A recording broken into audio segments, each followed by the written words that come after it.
اور آشیرواد لیتی ہیں تو رام چندر جی نے اپنی پتنی کو جھکنے نہیں دیا، دونوں کاندھے پکڑ کے ان کو اٹھا لیا اور فرمایا رام رامائی نمః رام رامائے ستیم استی، ہے سیتا میں رام ہوں تیرا اور تیرے رام کا رام ہے اوپر والا۔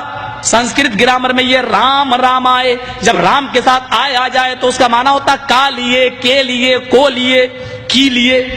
رام رام آئے، رام کے لیے نمسکار کرو، جھکو، یعنی اپنے رام کے سامنے نہیں بلکہ اس رام کے سامنے جو تیرے رام کا بھی رام ہے۔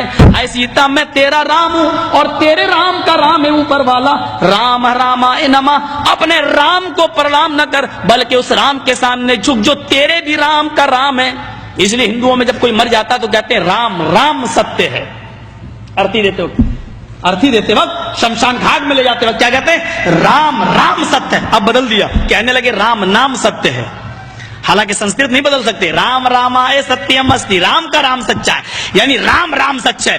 مطلب یہ ہوا ہائے مرنے والے تو مر گیا، اب رام چندر جی تیری زندگی کے مالک نہیں، اب تو رام کا رام جانے کی تیرے ساتھ کیا معاملہ ہوگا، تو نے عمل کیسے کیے، تو نے کرتوت کیسے کیے، رام کا رام ہی سچا ہے۔ فَمَن يَعْمَلْ مِثْقَالَ ذَرَّةٍ خَيْرًا يَرَهُ وَمَن يَعْمَلْ مِثْقَالَ ذَرَّةٍ شَرًّا يَرَهُ۔ ایک نہیں 1,00,000 قرآن خوانی کر ڈالو، ایک نہیں 1,00,000 قرآن پڑھ کے مرنے والے پہ بخش دو، مرنے والے کو کچھ بھی ثواب نہیں ملے گا، اس کی اپنی زندگی میں جو اس نے عمل کیے ہوں گے وہی اس کے کام آئیں گے۔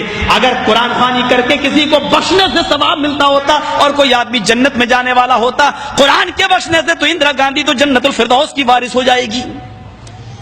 ہمارا باپ مرتا ہے تو ایک قرآن پڑھا جاتا ہے نا، اندرا گاندھی مری تو ضمیر فروش کٹھ ملاؤں نے، اپنے ضمیر اور اپنے ایمان کو بیچنے والے ملا اور مولویوں نے اس کی سمادھی پر تین قرآن خوانی کی ہے،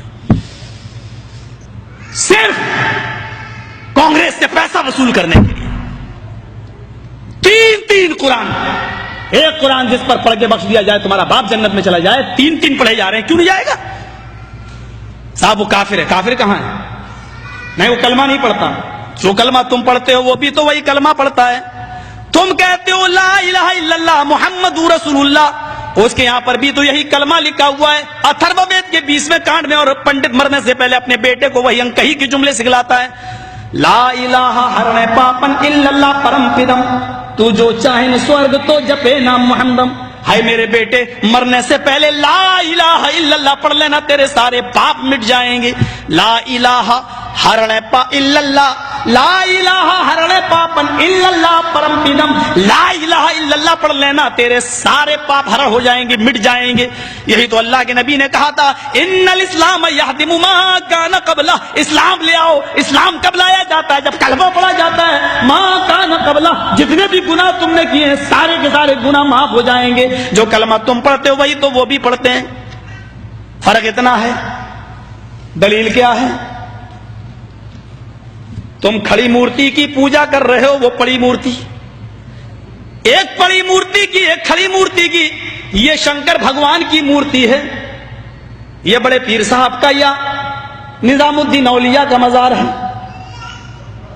یہ احمد رضا خان کا مزار ہے۔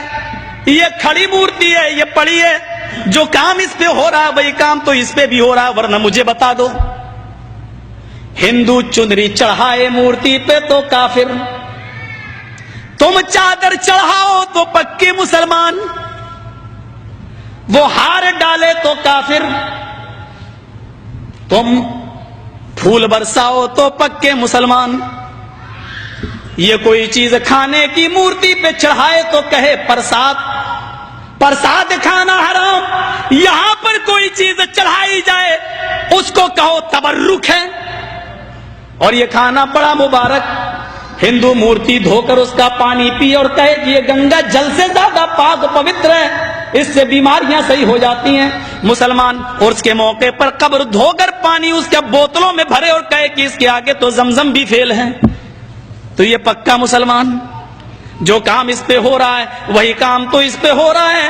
اور آج میں فتویٰ دینے کا آدمی نہیں ہوں، لیکن آج جذبات میں ہوں، میں یہ فتویٰ دے کے چلا جاتا ہوں۔ میرے پیارے ساتھیوں، اللہ کی قسم، اگر بھارت کے اور پاکستان کے، ہندوستان اور پاکستان کے ہندوستان کا یہ 20 کروڑ مسلمان اور پاکستان کا وہ 15 کروڑ 10 کروڑ مسلمان اگر یہ چادر چڑھانے کے بعد، چنری چڑھانے کے بعد، تبرک کھانے کے بعد اگر یہ جنت کے اندر چلا گیا تو کعبے کے رب کی قدم کھا کے کہتا ہوں کہ بھارت کا 60 کروڑ ہندو بھی ایک ایک کر کے جنت میں چلا جائے گا۔ اور اگر بھارت کا ہندو جنتی نہیں ہے تو اتنا یاد رکھنا کہ پھر تم اپنے مسلمان ہونے کا سرٹیفکیٹ پیش کرو۔ تم وہ جہنم میں کیوں جائے گا؟ اگر وہ ان کاموں کی وجہ سے جہنم میں جا رہا ہے تو تم یہ کام کیوں کر رہے ہو؟ تمہارے اندر یہ کام کیوں پائے جا رہے ہیں؟ تم بھی تو وہی کام کر رہے ہو۔ ارے اس نے تو پھر بھی مورتی لگا رکھی ہے، تم نے تو پتہ نہیں کس کو گاڑ دیا اور نام ہی اس کے بدل دیے۔ اللہ جانے اس میں حقیقت میں وہ ہے بھی یا نہیں ہے۔ مسجد میں ہوں، اللہ کے گھر میں، اللہ کے گھر سے بڑی کوئی جگہ نہیں ہوتی ہے۔ میں نے بنارس میں اپنی آنکھوں سے دیکھا، اپنی آنکھوں سے ننگا بیٹھا رہتا تھا۔ جینیوں میں جیسے ننگے بابا ہوتے ہیں نا، انڈیا والوں کو اچھی طرح معلوم ہوگا، وہ گھومتے ہیں آگے اور پیچھے پیچھے عورتیں چلتی ہیں، ان کے دودھ سے نہلایا جاتا ہے۔ جو گربوتی عورتیں ہوتی ہیں وہ دودھ جب بہتے ہوئے اس بابا کی شرمگاہ کے پاس سے آتا ہے تو اس کو بھر لیتی ہیں، گربوتی عورتوں کو پلایا جاتا ہے تاکہ بچہ نیک پیدا ہو۔ میں نے نوائے اسلام میں ایک موضوع لکھا تھا کہ اس سے بچہ نیک پیدا ہوگا ہے بے شرم، یہ تو خود ہی پتہ چلے گا۔ کیس چل گیا تھا میرے اوپر۔ غور کریں آپ، ننگا بیٹھا رہتا تھا، ایک ٹائم کی نماز نہیں پڑھتا تھا، اس کو وضو بنانا نہیں آتا تھا۔ مر گیا جب وہ، اس کا مزار بنا دیا گیا، 3 سال کے بعد اس کا نام رکھ دیا گیا ننگا بابا۔ نام بھی ہے ننگا بابا، ان کو نام بھی ایسے ہی ملیں گے، اللہ کی قسم ان کو صحیح نام بھی نہیں مل سکتے۔ ننگا بابا، ذرا بتاؤ کہ ننگا رہنا کون سی شریعت میں ہے؟ کون سا مذہب ننگا رہنے کی تعلیم دیتا ہے؟ کون سی تہذیب ہے ننگا رہنے کی؟ اور یہ نام تک رکھا گیا ننگا بابا، بابا پر رکھا ہوا ننگا بابا باقاعدہ۔ جیسے بریلی کے اندر تھا ایک کتا بابا، اب تو بدل دیا لوگوں نے، کہتے کتب بابا، کتب کر دیا۔ لیکن رکشے والے سے کہو کتب شاہ کے مزار پہ جانا تو جانتا ہی نہیں جب تک یہ نہ کہو کتا بابا۔ ایک کا نام ہے پتنگ بابا، کسی شریف انسان کا کام ہے پتنگ اڑانے کا، نام رکھا گیا پتنگ بابا۔ بنگلور سائڈ میں چلے جاؤ، مجھے میرے دوستوں نے دکھلایا جنگلی بابا۔ کون نام ہے؟ نام تو پہلے اچھے رکھ لو یار، نام تو کم سے کم صحیح رکھو۔ یہ تو جو یہاں ہو رہا ہے وہ کام یہاں ہو رہا ہے۔ یہ میں نے ہندو دھرم سے ایک توحید بتائی، رام چندر جی نے کہا کہ اس کے سامنے جھکو جو تمہارے رام کا بھی رام ہے۔ ذرا اولڈ ٹیسٹامنٹ سے ایک توحید سنیے، اولڈ